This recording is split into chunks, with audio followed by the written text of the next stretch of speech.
പ്രിയപ്പെട്ടവരെ നമസ്കാരം. കോഴിക്കോട് വീണ്ടും ഒരു നല്ലവനായ ഉണ്ണി ഉണ്ടായിരിക്കുന്നു. വീടിൻ്റെ ടെറസിന് മുകളിൽ 10 കഞ്ചാവ് ചെടികൾ വളർത്തിയിരിക്കുന്നു. പച്ചക്കറികൾക്കിടയിൽ കഞ്ചാവ് ചെടി വളർത്തുന്ന ഒരു 21 വയസ്സുകാരൻ അഭിനവ്. അന്വേഷണ ഉദ്യോഗസ്ഥർ വീട്ടിൽ ചെന്നപ്പോൾ അവിടെ ഒരു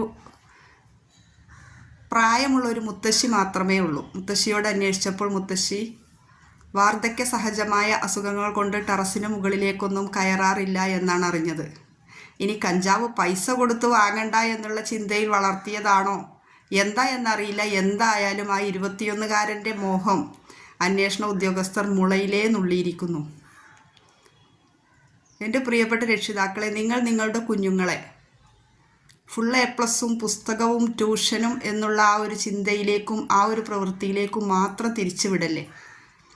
അവരുടെ ശാരീരികമായ ക്രിക്കറ്റ്, ഫുട്ബോള്, വോളിബോള് അല്ലെങ്കിൽ നീന്തൽ എന്നൊക്കെയുള്ള അവരുടെ ശാരീരികമായ പ്രവൃത്തി, ശാരീരികമായ അവരുടെ കളികളിലേക്ക് അവർക്ക് കുറച്ച് സമയം കൊടുക്കുക. അവരുടെ കൂട്ടുകാരൊത്ത് ചിലവഴിക്കാനുള്ള കുറച്ച് സമയം കൊടുക്കുക. മാനസികമായിട്ട് ഷെയർ ചെയ്യാൻ കഴിയാത്ത അല്ലെങ്കിൽ മാനസികമായിട്ട് ഷെയർ ചെയ്യാൻ കൂട്ടുകാരില്ലാത്ത മക്കളാണ് ഇങ്ങനെയുള്ള പ്രവൃത്തികളിലൊക്കെ ചെന്ന് പെടുന്നത് എന്നാണ് പുതിയ പഠനങ്ങളൊക്കെ തെളിയിക്കുന്നത്. അതുകൊണ്ട് തന്നെ ഫുൾ A+ മാത്രമല്ല ഒരു കുട്ടിയുടെ വിജയം. അവൻ്റെ മാനസികമായ വളർച്ച, അതോടൊപ്പം അവൻ്റെ ശാരീരികമായ വളർച്ചയും മുന്നിൽ കണ്ടുകൊണ്ട് നിങ്ങൾ മക്കളെ വളർത്തിയെടുക്കൂ. Thank you.